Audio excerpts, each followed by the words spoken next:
শাইতানির রাজিম বিসমিল্লাহির রহমানির রহিম। আজ ইনশাল্লাহ ধারাবাহিক আলোচনা যুদ্ধের আয়াত সম্পর্কে কিছু আয়াত পেশ করব, যদি আল্লাহ তাআলা তৌফিক দান করেন।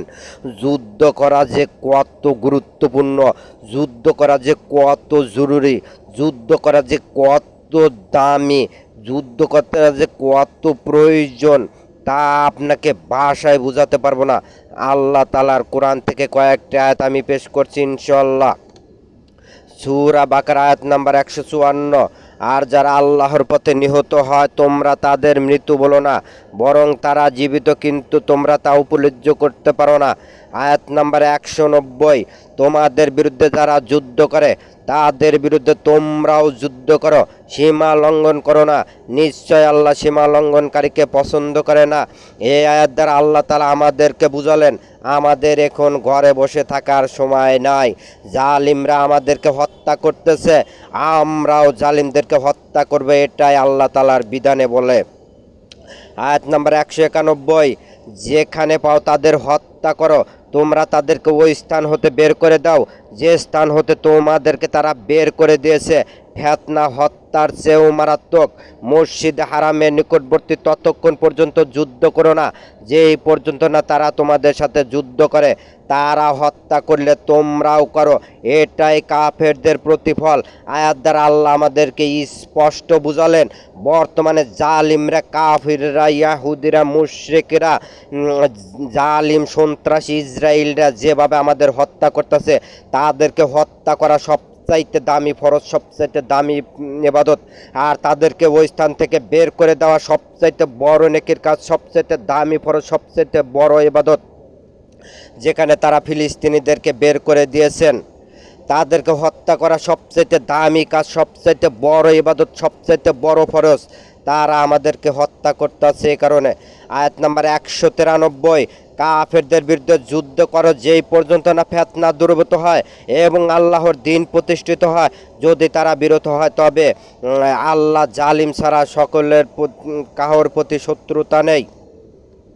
আয়াত দ্বারা আল্লাহ স্পষ্ট বুঝালেন ফিতনা হত্যার চেয়ে ফিতনা দূরীভূত করার জন্য তাদের বিরুদ্ধে যুদ্ধ করতে হবে, কাফেরদের বিরুদ্ধে। বর্তমান সময়ে যেভাবে কাফেররা আমাদের উপর উৎপাত করছে, এই আয়াতের প্রেক্ষাপটে কাফেরদের বিরুদ্ধে যুদ্ধ করতেই হবে। কাফেরদের বিরুদ্ধে যুদ্ধ করতে করতে, কাফেরদের বিরুদ্ধে যুদ্ধ করতে করতে আল্লাহ রাস্তায় শাহাদত বরণ করতে হবে। যতক্ষণ পর্যন্ত এই দেহে প্রাণ আছে ততক্ষণ পর্যন্ত কাফেরদের বিরুদ্ধে যুদ্ধ করতে হবে, যতক্ষণ না পর্যন্ত ফিতনা দূরীভূত হয় আর কাফেররা নির্মূল হয়। আয়াত নাম্বার 216। তোমাদের প্রতি যুদ্ধের বিধান দেওয়া হলো যদিও তোমরা এটা অপ্রিয় মনে করো, কিন্তু সম্ভবত আল্লাহ যেটা ভালো মনে করেন আর তোমরা যেটা খারাপ মনে করো সেটাই তোমাদের জন্য কল্যাণকর, আর যেটা তোমরা ভালো মনে করো সেটাই তোমাদের জন্য অকল্যাণকর। আয়াত নাম্বার 218। নিশ্চয় যারা মেনে নেছে আর যারা আল্লাহর পথে হিজরত করেছে আর আল্লাহর পথে জিহাদ করেছে আর আল্লাহর করুণা প্রত্যাশা করে, আল্লাহ ক্ষমাশীল দয়ালু।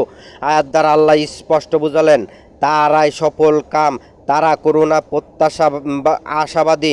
যারা আল্লাহর পথে হিজরত করেছে, আল্লাহর পথে যুদ্ধ করেছে, তারাই আমাদের মতো ঘরে বসে থাকা এই ল্যাংরা মুসলমান নয়, আমাদের মতো ঘরে বসে থাকা এই গরু খাওয়া মুসলমান নয়।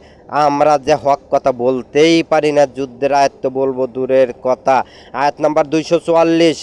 আর আল্লাহর পথে জিহাদ করো এবং জেনে রাখো আল্লাহ শ্রবণকারী, আল্লাহ মহা শ্রবণকারী, মহাজ্ঞানী। এই আয়াত দ্বারা আল্লাহ স্পষ্ট বুঝালেন আমাদের যুদ্ধ করতেই হবে, যুদ্ধ করা আমাদের বাধ্যতামূলক।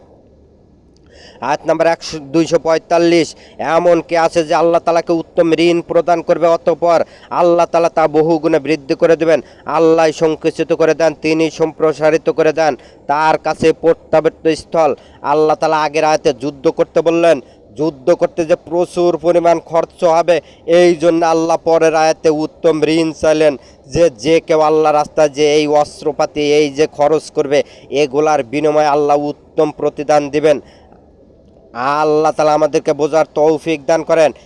আর বাদে 246 নম্বর আয়াত থেকে শুরু করে 251 নম্বর আয়াত পর্যন্ত পুরা দাউদ জালুতের ঘটনা, তালুদ আলাইহিস সালামের ঘটনা স্পষ্ট বর্ণনা করছেন আল্লাহ তাআলা।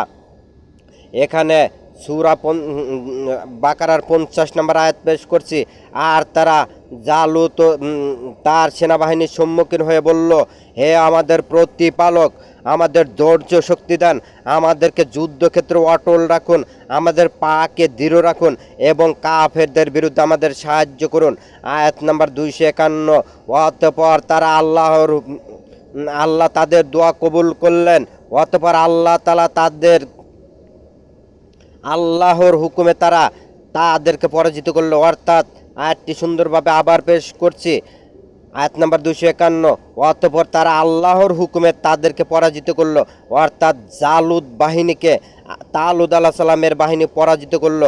এর মানে মুসলিম বাহিনী অল্প সংখ্যক, সামান্য কিছু সংখ্যক বাহিনী, কিন্তু আল্লাহর সাহায্যে বিশাল জালুদ বাহিনীকে পরাজিত করলো তালুদ আলাহ সালামের সেনাবাহিনী। আর তালুদ আলাহ সালামের সেনাবাহিনী সত্যের বাহিনী, আল্লাহর বাহিনী, আল্লাহর হকের বাহিনী। আয়াতের পর অংশ, দাউদ জালুদকে হত্যা করল, অর্থাৎ এই বিশাল বাহিনীকে পরাজিত তো করছেই, যুদ্ধের ময়দানে কাফের দাউদ জালুদকে হত্যাও করে ফেলেছে। আর আয়াতের পরের অংশ, আর আল্লাহ তাকে আর রাজত্ব হেকমত দান করলেন এবং ওই বিশাল সাম্রাজ্য আর রাজ্যের মালিক হলো তখন আল্লাহর মুসলিম বাহিনী, আল্লাহর মুমিন বান্দারা, আল্লাহর প্রেরিত যোদ্ধা বান্দারা। অতএব আমরা যদি আল্লাহর পথে যুদ্ধ করি, আল্লাহ আমাদেরকে বিশাল সাম্রাজ্য দান করবে, কাফের মুশরিকদের পরাজিত করবেন, আর কাফেররা দুর্বৃত্ত বিতাড়িত হবেন, আর ওই বিশাল সাম্রাজ্যের সমস্ত কিছু আল্লাহ তাআলা মুসলমানদের করাইতে দান করবেন। সূরা আল ইমরান আয়াত নাম্বার 12। কাফেরদের বলে দিন, তোমরা শীঘ্রই পরাজিত হবে এবং জাহান্নামে একত্রিত হবে। আয়াত নাম্বার 13। দু দলে পরস্পরের মোকাবেলা দেওয়ার জন্য তোমাদের নিদর্শন আছে। এক দল আল্লাহর পক্ষে যুদ্ধ করেছিলেন, অন্য দল ছিলেন কাফের। কাফেররা মুসলমানদের দ্বিগুণ দেখছিলেন তাদের চোখের নজরে। আল্লাহ যাকে চান তাকে সাহায্য প্রদান করেন, এতে অন্তর্দৃশ্য সম্পন্ন লোকদের জন্য শিক্ষা রয়েছে। অর্থাৎ মুসলমান সংখ্যায় কম ছিল, কিন্তু কাফেররা তাদের চোখের নজরে দেখলেন মুসলমানদের সংখ্যা দ্বিগুণ। আয়াত নাম্বার 21। নিশ্চয় যারা আল্লাহর আয়াতসমূহকে অস্বীকার করে, অন্যায়ভাবে নবীদের হত্যা করে, হত্যা করে সঠিক কাজে নির্দেশদাতাদের, যাদেরকে পীড়াদায়ক শাস্তির সুসংবাদ দেন। আয়াত নাম্বার 121। যখন আপনি সকালবেলায় পরিবার পরিজন থেকে বের হয়ে মুমিনদের যুদ্ধের ঘাটিতে স্থাপন করেছিলেন, তখন আল্লাহ তাআলা খুশি হলেন। আল্লাহ তাআলা সব কিছু জানেন, শুনেন। আয়াত নাম্বার 122।